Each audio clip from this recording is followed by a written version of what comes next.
Here we are, and the wind is whipping. The snow is blowing a little bit here today.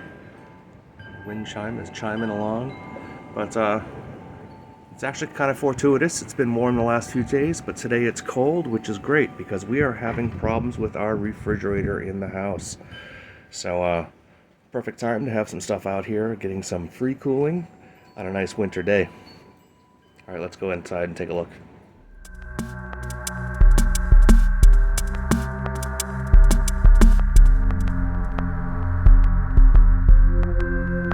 Okay, here it is. It's a Whirlpool, the freezer in question. Freezer on the top, fridge on the bottom. This was here when we bought the house, so I'd guess it's about 10 years old. Major symptoms are this is filling up completely with ice right here, and then it freezes up in the back and drips down into the top of the ceiling of the refrigerator. So we're getting water on the ceiling of the refrigerator. Now the first thing to do is make sure it's not something wrong with your ice maker. So you want to shut the water off your ice maker, make sure that, clean up this ice and make sure it's not your ice maker making the water flood in here. But in our case, we went through that effort and it was definitely coming from inside here. So what that means is the drain pipe somewhere between here and the bottom is plugged up. So we're going to open that all up, take a look at the back, open this back up, take a look in here. All right, in order to get the shelf out, just push it into the wall. There's a set of holes in here that you will find. There we go. Lift this end up and pull it out and take it out diagonally. Okay, if you have an ice maker, first thing you have to do is get the ice maker out of the way. So first we'll take this cover off. It just kind of pops on. All right, and then there's some screws underneath and some screws up here that I'll show you. I'm going to take this one screw off from the bottom of the ice maker. Then up here on the top we have two screws, one here and one back here. And you just loosen those up. You don't have to take them completely out. And then the ice maker will lift up off the screws and pop right out.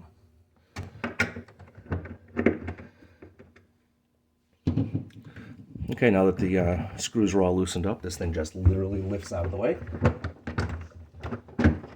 Pull it down. Have a little wiring connector. You just pop that apart and we're good to go. Take off this back panel. There's only two screws that hold it in, here and here. Take those off. This panel just tips right out of the way.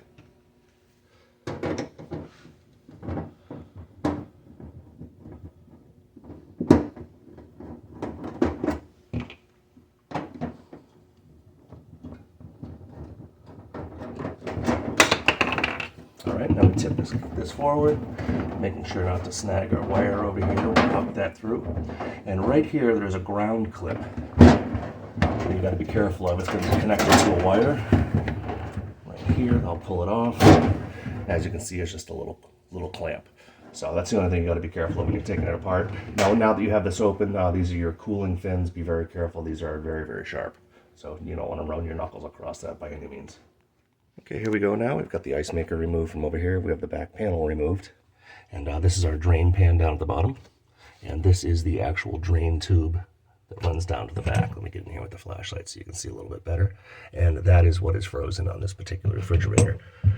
Directly above it, this right here, that's your defroster actually. So this coil will freeze up with some frost on it as it operates. And then occasionally this heater will heat up. It will heat this coil up. Everything will drain, all the water will drip down into this pan, goes down this drain tube and into the pan in the rear. But basically what we're waiting for is for this particular tube to thaw out. If I actually stuck my pinky in there before, and there is definitely ice blocking it up down inside there. So we got to let this guy thaw out and give it a nice little rinse out and get everything cleaned up. Okay, the refrigerator pulled out from the wall. And first thing we have to do is remove this back panel so we can get access to the drain pan in there. To get in here, we open up all of these screws that run around the corner. This thing's a little worse for wear, so a few of them I don't have to take off. But then we'll pull this panel right off, and we'll get a look at that drain pan. All right, I got the back panel removed now, and here's the inside guts. I've gone ahead and used the vacuum and cleaned this up because basically this is the drain pipe that comes down from the freezer, and when this thing thaws, it's going to make a whole bunch of water come out here, maybe even so much so that it'll overflow this pan. And this thing was already full of crud, which I didn't really want to get all wet. So I took this drain pan out, cleaned that up, used a vacuum to get all the dust bunnies out. Okay, so here we are now, basically all thawed out. We kept using towels to clean up as much water back here in this pan as was possible. Still a little bit in there now, but After that, we started pouring basically almost boiling water down here into the tray to help it thaw out the clog down there. My wife came up with the idea using just a turkey baster to kind of push and pull the hot water in and out of the drain, and you know, kind of basically plunge it like you would with a working just like a toilet plunger, more or less. And I almost immediately thawed that whole bottom thing out, and it drained right out. All right, now Monique's pouring water up on the top into the tray. We're nice and cleaned out now, and you can see all the crud that actually came out. Quite a bit of funky stuff in that pan.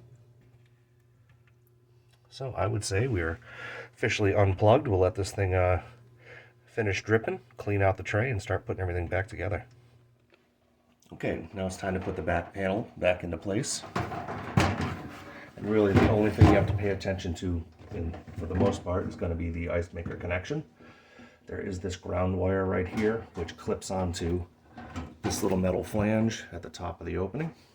So I just have to make sure that that gets clipped on first.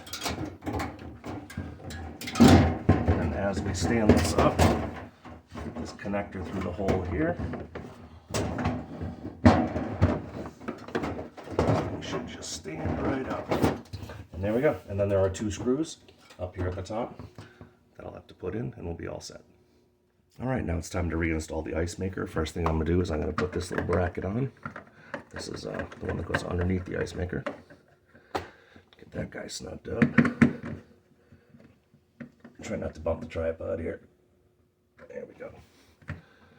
Okay, now we put in these. These are the only 2 long screws, at least on my refrigerator. These ones are longer than every other screw I've taken out today. These go in just most of the way. Okay, now here on the back of this, you can see we have nice little like kind of keyholes that now you just kind of drop over these little screws here. So you just hook up your electrical. It only fits one way, and the wires are color coded to make you know which way it goes. All right, now the wire connector is tapped back through the hole. In order to get out of the way. Line it up and drop it onto those 2 screws. There we go. So now it's roughly hanging on there. I'm going to tighten up the 2 screws in the back here.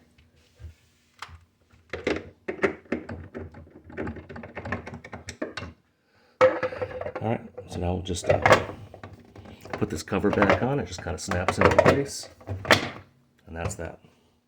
All right, it's always a little bit of a pain in the butt. Lined up into the lower hole, and we'll do this and slide it in, and there we go.